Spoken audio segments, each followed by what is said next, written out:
Everyone, welcome to my channel Mohit search lecture. Students, आज मैं आप लोगों के लिए क्लास 10th से जो आपका चैप्टर है आर.डी. शर्मा में पॉलिनोमियल्स यानी कि चैप्टर नंबर 2 उसका एग्जाम्पल नंबर 5 कराऊंगा। ठीक है, ये आर.डी. शर्मा में दिया हुआ है। चलिए देखते हैं, बहुत अच्छा एग्जाम्पल है। Find the zeros of the quadratic polynomial ab(x² + bx² minus ac into x minus bc। बेटा आपको एक पॉलिनोमियल दे रखा है, ये रहा।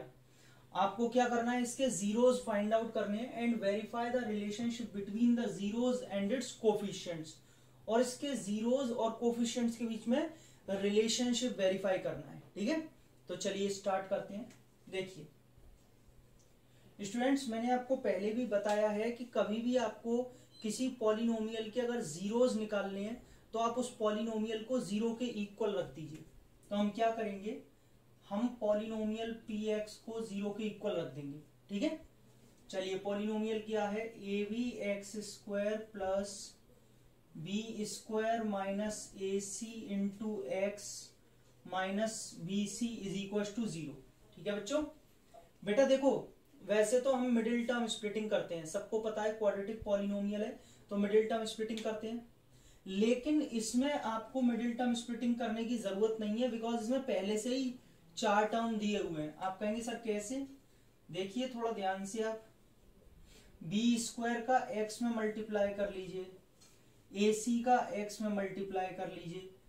तो बेटा ये अपने आप में पहले से ही 4 टर्म्स दे रखे हैं, तो आप जस्ट इन दोनों में से कॉमन और इन दोनों में से कॉमन लेके देखिए, मिडिल टर्म स्प्लिटिंग पहले ही हो रखी है। ठीक है, तो इन दोनों में से हम क्या कॉमन ले सकते हैं, bx, b आ रहा है और x आ रहा है। क्या बचेगा बेटा, इसमें ax बचेगा और इसमें प्लस का b बचेगा।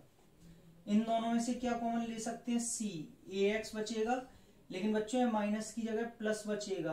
अब आप कहेंगे सर प्लस क्यों बच रहा है, क्योंकि माइनस कॉमन ले लिया। दोनों ब्रैकेट सेम है, ax प्लस b, तो ax प्लस b दोनों में से कॉमन और bx माइनस c। ठीक है, bx माइनस c। स्टूडेंट्स एक एक करके जीरो के इक्वल रखते हैं, एक एक करके जीरो के इक्वल रखेंगे तो बेटा यहां से x आ जाएगा माइनस का b/a, क्योंकि पहले b इधर जाएगा माइनस b, a नीचे आ जाएगा, और यहां से बच्चों x आ जाएगा c/b। तो बेटा ये लीजिए, मेरे पास ये दो जीरोज आ चुके हैं, माइनस b/a और c/b। तो पहला पार्ट तो जो इसने जीरोज पूछा था वो आपसे खत्म हो गया। अब दूसरा वो आपसे क्या पूछ रहा है कि इसके जीरोज और कोफिशिएंट्स के बीच में रिलेशनशिप वेरीफाई कीजिए। एक काम करते हैं, let alpha is equal to minus b/a। क्यों, इतना तो आपने भी पॉलिनोमियल्स में पढ़ लिया होगा, बेसिक मैंने पढ़ा भी दिया है कि आपको जो ये पॉलिनोमियल्स के जीरोज हैं, ठीक है क्वाड्रेटिक के, उसके दो जीरो मानने अल्फा और बीटा। तो आप इनमें से किसी को भी अल्फा मान लीजिए, किसी को भी बीटा मान लीजिए। मान लेते हैं अल्फा ये और बीटा ये, विद द 2 जीरोज। बीटा क्या है, and beta c/b with the 2 zeros of this polynomial px। मान लेते हैं कि अल्फा माइनस b/a और बीटा आपका c/b है। ठीक, अब आपको रिलेशनशिप वेरीफाई करना है। बेटा रिलेशनशिप का मतलब क्या है, यहाँ पर पहला जो रिलेशनशिप होता है वो होता है सम ऑफ जीरोज, यानी कि अल्फा प्लस बीटा। और आप सब बच्चों को पता होगा कि अल्फा प्लस बीटा का फॉर्मूला क्या होता है, माइनस b/a। ये लेके आना है, माइनस b/a रख मत देना, अल्फा प्लस बीटा को लेके आना है ये। तो फिर रखेंगे क्या, अल्फा प्लस बीटा है बच्चों, अल्फा ऊपर कितना दे रखा है माइनस b/a, और ये कितना दे रखा है c/b, बीटा यही दे रखा है। चलो थोड़ा सॉल्व कर लेते हैं। देखिए दोनों का एलसीएम लिया तो क्या आ गया, a से a गया, b का मल्टीप्लाई इसमें किया माइनस b², b से b कट गया, c का मल्टीप्लाई a में करेंगे तो ac। इतना सबको समझ में आ गया, कोई प्रॉब्लम तो नहीं है किसी को भी। अब सुनिए मेरी बात, यहां पर बेटा हमको लाना होता है माइनस b/a की फॉर्म लानी होती है। b का मतलब कोफिशिएंट ऑफ x और a का मतलब कोफिशिएंट ऑफ x², यही तो होता है। आप कहेंगे सर ये समझ में नहीं आ रहा, क्या कोफिशिएंट आप जो बता रहे हैं, अरे भैया ax² plus bx plus c quadratic polynomial की यही तो स्टैंडर्ड फॉर्म होती है, तो इससे कंपेयर कर रहा हूं। b x का कोफिशिएंट होता है और ax² का कोफिशिएंट होता है, ठीक है। अब देखिए, तो ये माइनस बाहर चाहिए होता है, लेकिन क्या इसमें माइनस बाहर आ रहा है? नहीं बच्चों, माइनस कॉमन ले लेंगे, ये बचेगा b² माइनस का ac अपॉन का ab। क्या किया, ये माइनस स्क्वायर माइनस कॉमन ले लिया बिल्कुल। जब दोनों में से माइनस कॉमन बाहर ले लोगे तो क्या बचेगा, b² तो प्लस का हो जाएगा और ac नेगेटिव हो जाएगा, ये ऐसे ही चलेगा।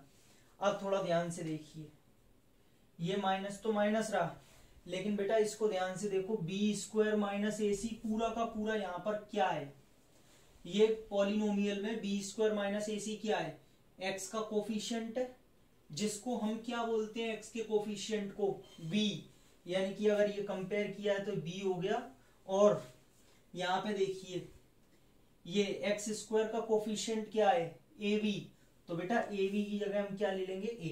क्यों, ये यहाँ पर x² का कोफिशिएंट है, समझ आ रहा है, जैसे यहाँ पे x² का a होता है ना, ये वाला ऐसे। तो लीजिए बच्चों, किसकी फॉर्म आ गई है, माइनस b अपॉन a, यानी कि पहला रिलेशनशिप वेरीफाई हो गया, alpha plus beta minus b upon a। सब बच्चों को समझ में आ गया, यहाँ तक कोई डाउट नहीं है। अब दूसरा रिलेशन ले लेते हैं। दूसरा कौन सा होता है, प्रोडक्ट ऑफ जीरोज, ठीक है ना। दूसरा कौन सा होता है, प्रोडक्ट ऑफ जीरोज। देखिए अल्फा बीटा, बच्चों अल्फा बीटा में देखेंगे तो बेटा अल्फा कितना है, माइनस का b अपॉन a, बीटा कितना है, c अपॉन b, यही तो दे रखा है, ठीक है। कट करने की आपको कुछ भी जरूरत नहीं है, मुझे पता है आप सोच रहे हैं सर b से b कट रहा है तो काट दूं, नहीं मत काटिए। क्यों, अभी बता दूंगा। हाँ भाई, ये हो गया माइनस का bc अपॉन ab, ठीक। अब आप बेटा देखिए अल्फा बीटा का रिलेशन क्या होता है, अल्फा बीटा का जो रिलेशन होता है वो ये होता है c अपॉन a, हमें ये लाना होता है, यानी कि constant term upon coefficient of x²। ध्यान से देखना, इस पॉलिनोमियल में कांस्टेंट टर्म क्या है, कांस्टेंट टर्म क्या है, माइनस bc, और ये क्या आ रहा है, माइनस bc, तो ये कांस्टेंट टर्म c की जगह हो गया, ab किसकी जगह आ रहा है, a की जगह, तो बेटा ये a हो गया, यानी कि अल्फा बीटा का रिलेशन ये वेरीफाई हो गया, c अपॉन a, ये लीजिए। तो स्टूडेंट्स पहले वाला माइनस b अपॉन a आ गया था, ये c अपॉन a आ गया अल्फा बीटा। इस तरीके से इसके जीरोस ये दोनों निकलते हैं और ये इसका रिलेशनशिप वेरीफाई होते हैं दोनों के। आई होप आपको समझ में आ गया होगा, और इस क्वेश्चन में हमें बस यही करना था, ठीक है। तो बच्चों अगर आपको वीडियो अच्छी लगी तो प्लीज लाइक करें, शेयर करें और सब्सक्राइब करें मेरे चैनल को, बेल आइकन को हिट कर लीजिए ताकि आपको सारे नोटिफिकेशंस मिले, और ऐसी बढ़िया बढ़िया वीडियोस मैं लाता रहूंगा, और अपने फ्रेंड्स में शेयर करते रहिए। Thank you so much.